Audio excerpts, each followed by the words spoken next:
Hello नमस्कार राम राम दोस्तों, स्वागत है आपका हमारे मैथ्स के number 1 study channel RK maths foundation में। हम कक्षा 5 की ज्वार नवोदय की क्लासें कर रहे थे। हमने पहली प्रश्नावली पूरी पढ़ ली थी, नंबर सिस्टम संख्या पद्धति। कौन सी पढ़ ली थी? नंबर सिस्टम संख्या पद्धति। अब आज पढ़ेंगे हम दूसरी प्रश्नावली पूर्ण संख्याओं पर आधारभूत संक्रिय। दूसरी प्रश्नावली पढ़ेंगे पूर्ण संख्याओं पर आधारभूत संक्रिय।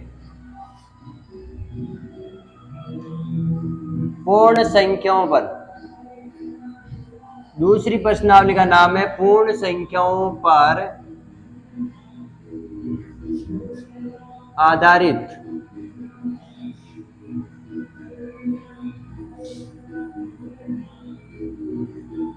आधारभूत संक्रिय।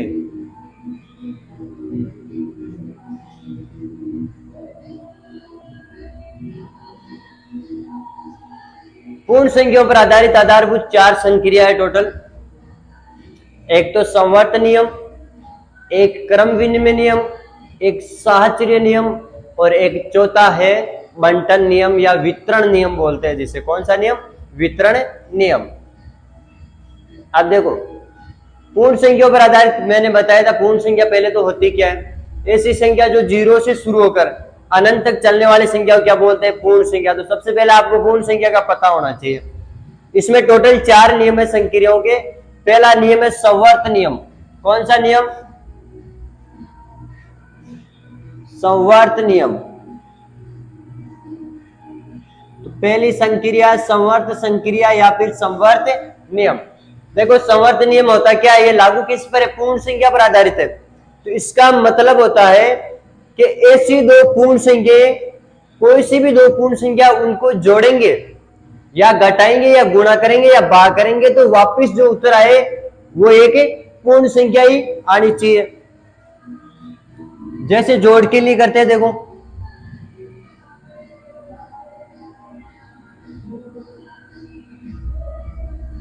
कोई सी भी दो आपको पूर्ण संख्या लेनी है। क्या लेनी है?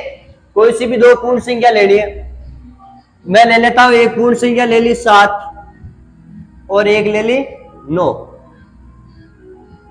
इन दोनों को संवर्त नियम में क्या करना है? जोड़ना है। जोड़ने पर क्या प्राप्त होगा? 16। 16 एक पूर्ण संख्या है कि नहीं है? बिल्कुल पूर्ण संख्या है।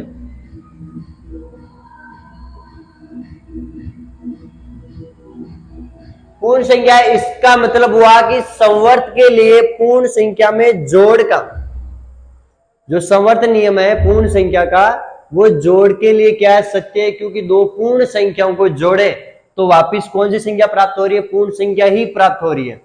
कोई सी भी दो पूर्ण संख्याओं को आप जोड़ोगे तो वापिस पूर्ण संख्या ही प्राप्त होगी, ध्यान रखना।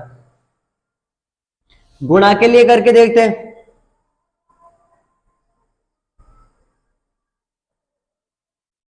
गुणा के लिए वही कोई दो पूर्ण संख्या ले लो। एक मैंने ले ली 9 और एक ले ली 3। दोनों को वही गुणा करना है। गुणा के लिए पूर्ण संख्या ले रहे हैं तो गुणा करना है। दोनों को गुणा किया, 9 को 3 से गुणा करेंगे 27। 27 भी एक पूर्ण संख्या ही है। तो संवर्त नियम में गुणा के लिए भी संवर्त नियम क्या हो जाएगा? सत्य हो जाएगा। यानी कोई सी भी दो पूर्ण संख्याओं को, कोई सी भी लेके देख लेना, कोई सी भी दो पूर्ण संख्याओं को ले और उनको गुणा करे तो वो हमेशा संवर्त होगी। यानी कि संवर्त के लिए क्या होगी? सत्य होगी। ऐसे ही बाकी के लिए विकलन के लिए करना है। कोई सी भी दो पूर्ण संख्या ले लेना, उनको घटाना, तो विकलन के लिए क्या संवर्त होगी? क्या? देखो विकलन के लिए लेके देते हैं।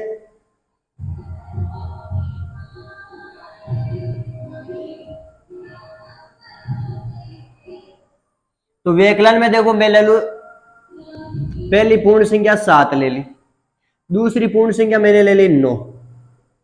7 में से 9 घटाऊं कितना आएगा? -2। क्या -2 पूर्ण संख्या है? कभी नहीं हो सकती -2 पूर्ण संख्या। क्योंकि पूर्ण संख्या 0 से शुरू होकर 0 के बाद में जो भी संख्या आती है उसे पूर्ण संख्या बोलते हैं। 0 के पहले आने वाली जो 0 से पीछे आती है वो नहीं आती। माइनस में कभी पूर्ण संख्या माइनस में नहीं होती है। इसका मतलब पूर्ण संख्या नहीं है, पूर्ण संख्या नहीं है। तो कहने का मतलब संवर्त का नियम पूर्ण संख्याओं में संवर्त का नियम व्यकलन के लिए सत्य नहीं है, व्यकलन के लिए सत्य यानी साबित नहीं हो रहा वो, ठीक है ना। यदि दो पूर्ण संख्याओं को जोड़े तो एक पूर्ण संख्या ही प्राप्त होती है, पहला कथन संवर्त के लिए सत्य है, जोड़ के लिए सत्य है। यदि दो पूर्ण संख्याओं को गुणा करें तो वापस पूर्ण संख्या ही प्राप्त होती है, कोई सी भी पूर्ण संख्या को गुणा करके देख लेना वापस पूर्ण संख्या प्राप्त होगी, इसका मतलब गुणा के लिए भी संवर्त नियम सत्य है, ठीक है। यदि दो पूर्ण संख्याओं को आपस में घटाए तो पूर्ण संख्या प्राप्त नहीं होती, इसलिए ये असत्य है। संवर्त नियम व्यकलन के लिए असत्य है, यानी व्यकलन पे कभी लागू नहीं होता है। ऐसे ही भाग के लिए आपको जांच करनी है, भाग के लिए कोई सी भी दो पूर्ण संख्या लेके देखना, भाग में भी सत्य नहीं होगी। 7 और 9 लेके देख लो, 7 में 9 का भाग लगाएंगे 0 पॉइंट कुछ आएगा, तो वो संवर्त नहीं है। उसके बाद में दूसरा नियम है क्रम विनिमय नियम। कौन सा नियम? क्रम विनिमय नियम।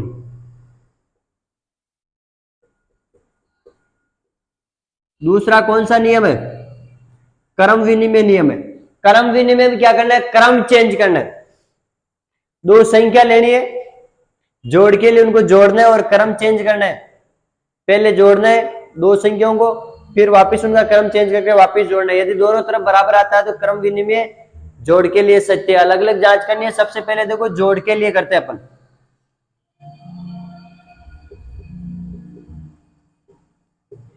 जोड़ के लिए देखो क्रम विनिमय, कोई सी भी दो संख्या ले लो, 5 और 4 ले रहा हूं मैं। पहले 5 और 4 को जोड़ना है, फिर क्या करना है? क्रम चेंज करना है। दोनों संख्याओं का क्रम चेंज करने का मतलब 4 को बाद में लिखाना। पहले 5 लिखा फिर 4 लिखा, अब पहले 4 लिखना है और उसके बाद में 5 लिखना है।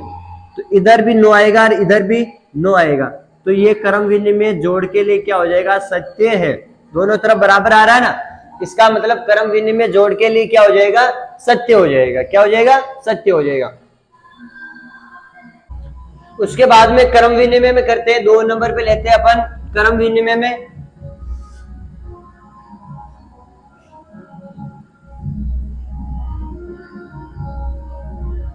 दूसरा नियम था संक्रिया, दूसरी संक्रिया थी क्रम विनिमय। उसमें 2 नंबर जोड़ के लिए कर लिया था। जोड़ के लिए क्रम विनिमय सत्य है। कोई सी भी दो संख्याओं को, पूर्ण संख्याओं को जोड़े तो दोनों तरफ यदि क्रम चेंज करके जोड़े तो दोनों का मान क्या आ रहा है? बराबर आ रहा है। अब देखो 2 नंबर, अगला इसका सेकंड करते हैं भाग के, सॉरी गुणा के लिए। किसके लिए?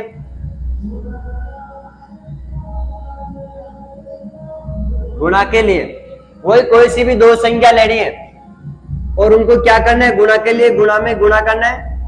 फिर क्या करना है? देखो नियम कौन सा? क्रम विनिमय। क्रम विनिमय नियम है, इसका मतलब इसमें क्या करना है? क्रम चेंज करना है।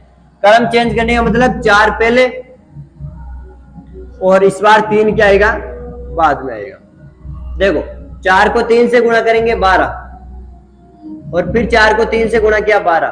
दोनों तरफ मान बराबर आ रहा है ना, तो क्रम विनिमय क्या है? क्रम विनिमय गुणा के लिए सत्य है। गुणा के लिए सत्य है, ठीक है। उसके बाद में व्यकलन के लिए देख लो। तीसरा बाकी के लिए, व्यकलन के लिए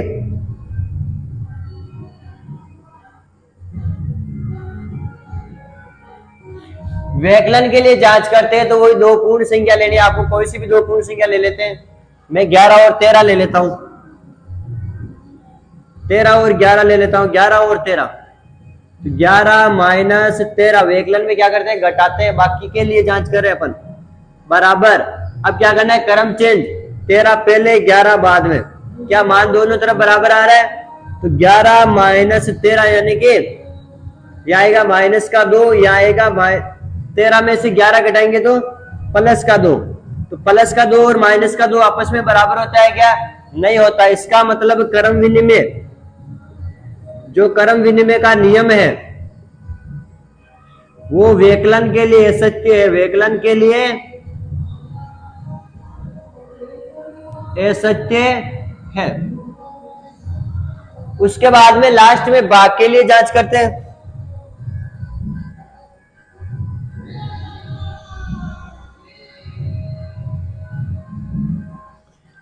वही दो संख्या लेते हैं, मैं दो कोई पूर्ण संख्या ले लेता हूं, 12 और 4 ले ली मैंने। तो 12 में पहले 4 का बार लगाना है, फिर क्या करना है, क्रम चेंज करना है। क्या करना है, क्रम चेंज करना है, यानी 4 में 4 पहले लिखना है, 12 बाद में लिखना है, यानी 4 में किसका बार लगाना है, 12 का बार लगाना है। यहाँ 12 में 4 का बार लगेंगे तो 3 आएगा, ये 4 में 12 का बार लगाएंगे तो 1/3 आएगा। तो दोनों बराबर है क्या, बराबर नहीं है, बराबर नहीं आ रहा ना। अतः क्रम विनिमय, अतः क्रम विनिमय भाग के लिए भी क्या है, ये सत्य है। ठीक है, तो कहने का मतलब प्रश्न सीधा ऐसे आएगा, क्या क्रम विनिमय भाग के लिए सत्य है, बताइए। क्या क्रम विनिमय भाग के गुणा के लिए सत्य है, क्या क्रम विनिमय नियम जोड़ के लिए सत्य है, क्या क्रम विनिमय नियम व्यकलन के लिए सत्य है। तो हमने सबका एक एक उदाहरण लेके देख लिया था। जोड़ के लिए क्रम विनिमय सत्य आया था, गुणा के लिए सत्य आया था, बाकी के लिए असत्य और भाग के लिए असत्य। ऐसे संवर्त नियम जोड़ के लिए सत्य आया, गुणा के लिए सत्य आया, भाग और बाकी के लिए क्या आया, असत्य आया। तो दोनों ही क्रम विनिमय और संवर्त नियम दोनों ही भाग और बाकी के लिए असत्य है, जोड़ और गुणा के लिए क्या है, सत्य है। उसके बाद में 3 नंबर की संक्रिया बढ़ते हैं अपन, साहचर्य नियम। कौन सा नियम, साहचर्य नियम। नियम नंबर 3 है साहचर्य नियम, साहचर्य नियम। वही प्रत्येक एक के लिए जांच करेंगे, क्या साहचर्य नियम जोड़ के लिए सत्य है, क्या साहचर्य नियम भाग के लिए सत्य है, क्या साहचर्य नियम गुणा के लिए सत्य है, क्या साहचर्य नियम वाक्य के लिए यानी व्यकलन के लिए सत्य एक नहीं है। तो इसके एक के लिए क्या करेंगे, जांच करेंगे। और साहचर्य नियम में ध्यान रखना है 3 संख्या लेनी है। कितनी लेनी है, 3 संख्या लेनी है। सबसे पहले देखो जोड़ के लिए जांच करते हैं, किसके लिए, जोड़ के लिए।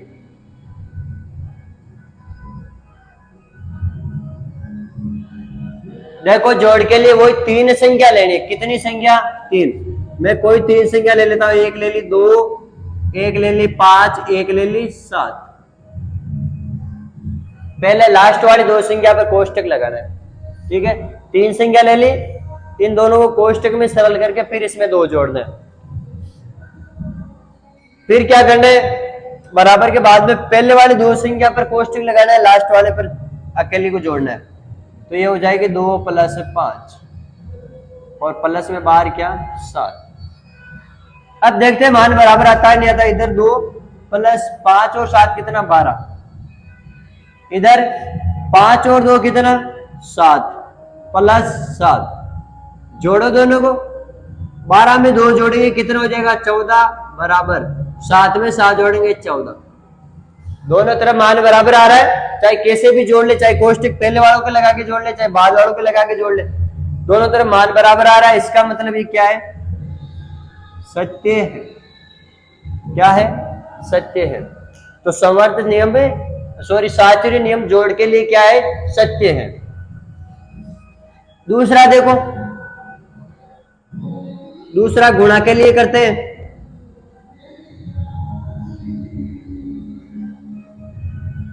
यही दोनों संख्या लेके देख लेते हैं।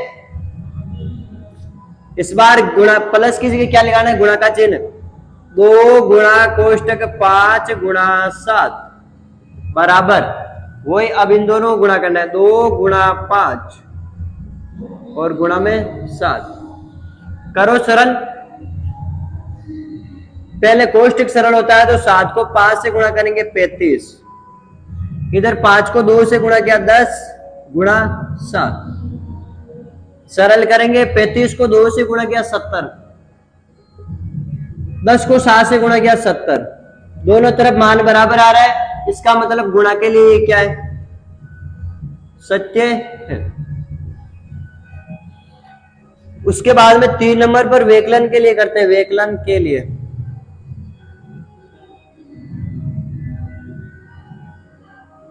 साहचर्य नियम की जांच करते हैं व्यकलन के लिए। तो व्यकलन में वही 2 - 5 - 7 चिन्ह चेंज हो जाएगा व्यकलन में। फिर हो जाएगा 2 - 5 फिर माइनस का ये 7। ठीक है, करो सरल। 2 - 5 में से 7 घटाएंगे कितना हो जाएगा? 5 में से 7 घटाएंगे माइनस का 2 बचेगा, माइनस का 2 बचेगा। तो माइनस का 2 और बार माइनस, तो माइनस माइनस क्या हो जाएगा? प्लस का 2। इधर 2 में से 5 घटाएंगे कितना बचेगा? माइनस का 3 और बार क्या है? माइनस का 7। करो सरल। 2 और 2 तो होते हैं 4, इधर माइनस का 3 और माइनस का 7 होंगे माइनस का 10। एक तरफ माइनस का 10 है यार, एक तरफ प्लस का 4 है यार। तो क्या ये सत्य है वाक्य के लिए? नहीं है, दोनों तरफ मान बराबर नहीं आ रहा, तो ये क्या हो जाएगा? असत्य हो जाएगा। क्या हो जाएगा? असत्य। ऐसे ही भाग के लिए आपको करना है, किसको करना है? आपको करना है भाग के लिए। बाकी जांच आप करेंगे, ये भाग के लिए आपके छोड़ रहा हूं। यही संख्या ले लेना, केवल चिन्ह चेंज करना है। या 2 भाजक 5 भाजक 7 बराबर 2 भाजक 5 भाजक 7। सरल कर लेना, पता चल जाएगा सत्य है कि नहीं है। दोनों तरफ मान बराबर आता है तो सत्य, नहीं तो असत्य। वैसे होगा असत्य ही, सरल करके देख लेना। चाहे संवर्त नियम ले लो, चाहे क्रम विनिमय ले लो, चाहे साचर्य नियम ले लो। जोड़ के लिए सत्य है, गुणा के लिए सत्य है, बाकी के लिए असत्य और भाग के लिए क्या है? असत्य है। उसके बाद में चौथा नियम, लास्ट नियम पढ़ते हैं, लास्ट संक्रिया।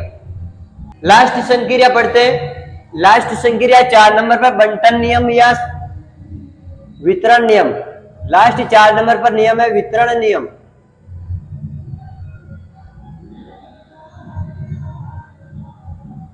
या इसे बोलते हैं बंटन नियम। कौन सा नियम? बंटन नियम। कौन सा नियम है? बंटन नियम। अब देखो,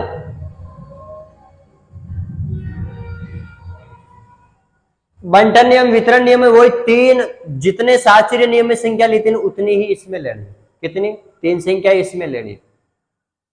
और ये सिर्फ और सिर्फ गुणा पर लागू होता है। किस पर लागू होता है? गुणा पर लागू होता है। किस पे? गुणा पे लागू होता है। और एक भाग पे लागू होता है। गुणा और भाग पे लागू होता है। ठीक है ना? अब देखो, कोई सी भी 2 नियम ले लेते हैं, कोई सी भी 3 संख्या। मैंने ले ली 2 गुणा 5 प्लस 7। ये गुणा पे लागू होता है। इसमें कोष्टक के अंदर जो संख्या रहती है उसमें प्लस रहता है। क्या रहता है? प्लस रहता है। तो 2 को गुणा करेंगे 5 प्लस 7 से। ध्यान रखना, कोष्टक में प्लस आएगा, बार गुणा आएगा। ठीक है, बराबर आना चाहिए किसके? इस 2 को अंदर गुणा करना है अलग अलग। 2 को 5 से गुणा करेंगे तो 2 गुणा 5 ये कोष्टक, प्लस 2 को 7 से गुणा करेंगे 2 × 7। यदि इसमें दोनों तरफ मान बराबर आ जाता है तो वितरण नियम सत्य है, नहीं तो असत्य है। पहले कोष्टक सरल होता है हमेशा, तो 5 में 7 जोड़ेंगे कितना? 12। ठीक है, 2 गुणा में 12 रहेगा। 5 को 2 से गुणा करेंगे 10, प्लस 7 को 2 से गुणा करेंगे 14, क्योंकि पहले कोष्टक सरल होते हैं, बीच में प्लस का चिन्ह है तो प्लस लेना। 12 को 2 से गुणा करेंगे कितना आएगा? 24। 10 में 14 जोड़ेंगे कितना आएगा? 24। दोनों तरफ मान क्या आ रहा है? बराबर आ रहा है। इसका मतलब वितरण नियम क्या है मैडम? वितरण नियम सत्य है। क्या है?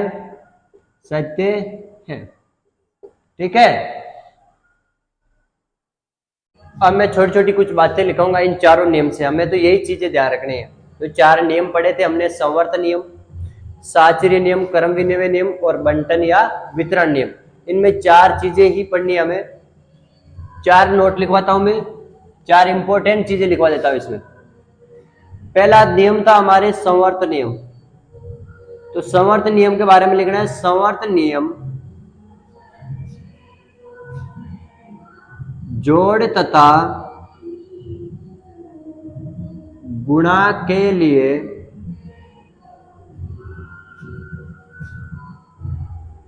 सत्य है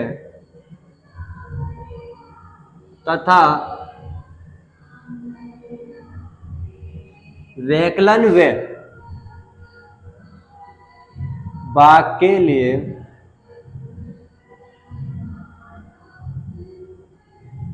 असत्य है। अर्थात दो पूर्ण संख्याओं को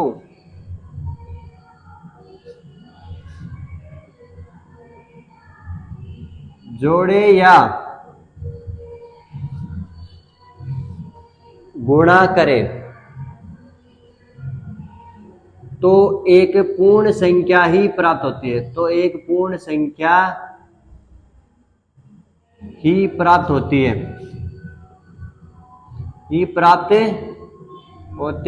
है, तथा दो पूर्ण संख्याओं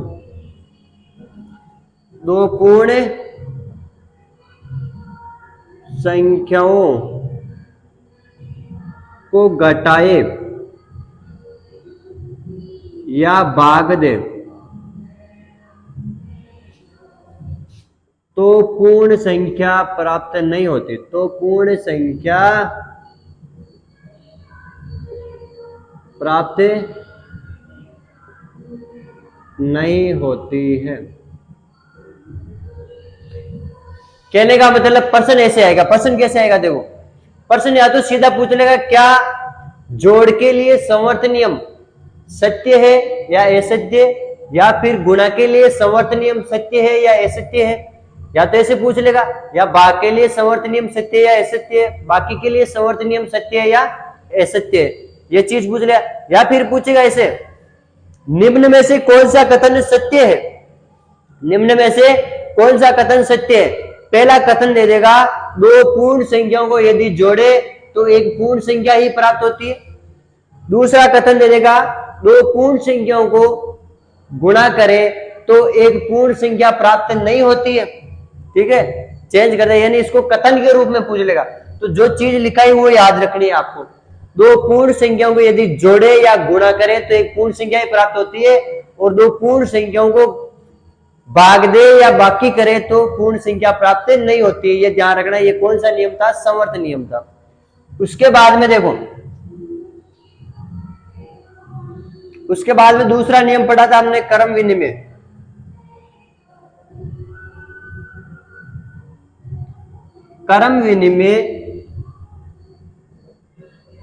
क्रम विनिमय भी जोड़ तथा गुणा के लिए सत्य था। जोड़ तथा गुणा के लिए सत्य है तथा व्यकलन व भाग के लिए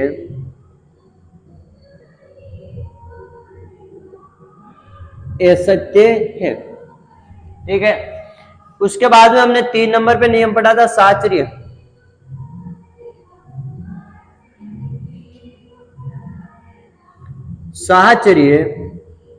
साहचर्य भी जोड़ और गुणा के लिए सत्य था। साहचर्य जोड़ तथा गुणा के लिए सत्य है, जबकि व्यकलन व भाग के लिए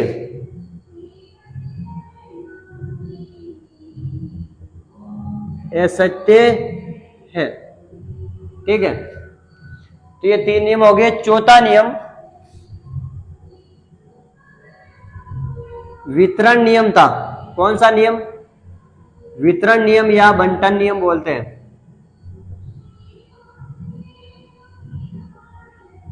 गुणा पर लागू होता है केवल, और गुणा के लिए क्या था? ये गुणा के लिए सत्य है। ठीक है, तो ये 4 इंपॉर्टेंट पॉइंट है, वो आपको याद रखना है। इन पॉइंट से 100% प्रश्न पूछ सकता है ना। कथन के रूप में पूछेगा प्रश्न, या सत्य असत्य के रूप में, निम्न में से कौन सा कथन सत्य है? तो एक कथन सत्य दे देगा, एक ऑप्शन सत्य दे देगा, बाकी 3 ऑप्शन असत्य दे देगा। तो जो सत्य है वो उस पर राइट चीज, ये चीजें आपको याद रहेगी तो आप डायरेक्ट आंसर कर सकते हो उसमें। ठीक है, उसके बाद में 2 पॉइंट और है छोटे छोटे, नोट में लिखना है 2 पॉइंट। पहला है योज्य तत्समक, योज्य तत्समक। एक तो होता है योज्य तत्समक और एक होता है गुणात्मक तत्समक। ऐसी संख्या, योज्य तत्समक क्या होता है? ऐसी संख्या जिसको किसी संख्या में जोड़े तो उसका मान अपरिवर्तित रहे, यानी मान में किसी प्रकार का कोई चेंज नहीं हो, उसे बोलते हैं योज्य तत्समक। क्या बोलते हैं? योज्य तत्समक। ऐसी संख्या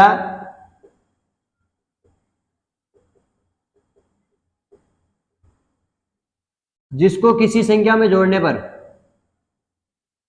किसी संख्या में जोड़ने पर उसका मान अपरिवर्तित रहे, यानी उसके मान में कोई चेंज नहीं हो, मान चेंज नहीं हो, अपरिवर्तित रहे, योज्य तत्समक कहलाता है। कौन सा तत्समक? योज्य तत्समक कहलाता है। ऐसी संख्या जिसको किसी संख्या में, कोई सी भी संख्या हो उसमें जोड़ दे तो उसमें कोई मान परिवर्तन नहीं हो, उसे बोलते हैं योज्य तत्समक। सोचो कौन सी संख्या हो, ऐसी कौन सी संख्या है जिसको किसी भी संख्या में जोड़ दे तो उसके मान में कोई परिवर्तन नहीं हो? कौन सी संख्या है? सोचो। जीरो। जीरो को किसी भी संख्या में जोड़ दो या घटा दो, कोई भी मान में परिवर्तन नहीं होगा, नहीं होगा ना। जीरो को किसी भी संख्या में जोड़ते तो संख्या वो की वो ही रहती है। तो हमेशा ध्यान रखना, योज्य तत्समक हमेशा जीरो होता है। क्या होता है? योज्य तत्समक, कोई सी भी संख्या हो उसका योज्य तत्समक, योज्य तत्समक शून्य यानी कि जीरो होता है। कौन होता है? जीरो होता है। ठीक है। योज्य का मतलब होता है जोड़ना, यानी किसी भी संख्या में जोड़े तो उसका मान परिवर्तित नहीं होना चाहिए। ठीक है ना। उसके बाद में 2 नंबर, 2 नंबर पे एक और आता है गुणात्मक तत्समक। गुणात्मक का मतलब होता है गुणा करना। क्या होता है? गुणात्मक का मतलब होता है गुणा करना। तो इसका मतलब हुआ कि किसी भी संख्या में, ऐसी संख्या जिसको किसी भी संख्या से गुणा करे। गुणात्मक का मतलब गुणा करना, योज्य का मतलब जोड़ना। तो पहले वाले में जोड़ रहे थे, दूसरे वाले में क्या करना है? गुणा करना। यानी ऐसी संख्या जिसको किसी भी संख्या से गुणा करते हैं तो उसका मान परिवर्तित रहे, उसे बोलते हैं गुणात्मक संख्या। अब मैं जब तक परिभाषा लिखूं तब तक सोच लो वो कौन सी संख्या हो सकती है। ऐसी संख्या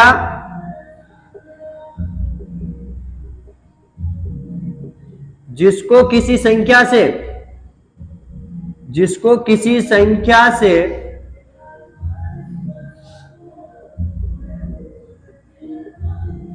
गुणा करे तो उसका मान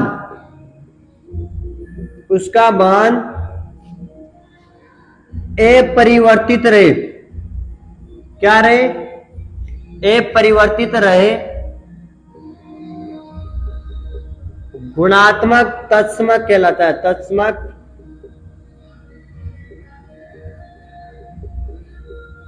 कहलाता है। ठीक है। अब सोचो, बताओ कौन सी संख्या सोची आपने? ऐसी संख्या जिसको किसी संख्या से गुणा करे तो उसका मान परिवर्तित रहे। सोच लो कौन सी संख्या वो जिसको किसी संख्या से गुणा करते हैं तो उसके मान में कोई बदलाव नहीं हो। वो संख्या होती है एक ऐसी संख्या है जिसको किसी भी संख्या से गुणा कर लो वो संख्या को परिवर्तित नहीं कर सकता। तो गुणात्मक तत्समक क्या होता है दोस्तों? हमेशा ध्यान रखना, गुणात्मक तत्समक, गुणात्मक तत्समक एक होता है। एक कह रहे हैं मतलब गिनती वाला एक।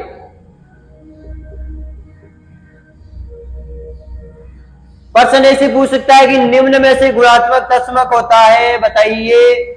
निम्न में से गुणात्मक तत्समक होता है, बताइए। ऑप्शन 1 ऑप्शन 2 0, ऑप्शन 3 और ऑप्शन 4 में दे दिया 5।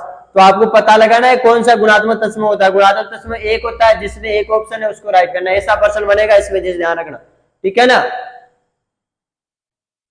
अब हमने इसका बेसिक पढ़ लिया था, प्रश्नावली पूर्ण संख्याओं पर आधारित आधारभूत संक्रियाएं पढ़ ली थी हमने। 4 संक्रिया पढ़ी थी।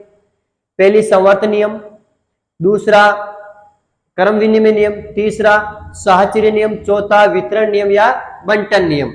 क्रम विनिमय, साहचर्य और संवर्त नियम, तीनों नियम जोड़ और गुणा के लिए तो सत्य, बाकी और भाग के लिए असत्य। और वितरण नियम तो सत्य, वो केवल गुणा पर लागू होता है।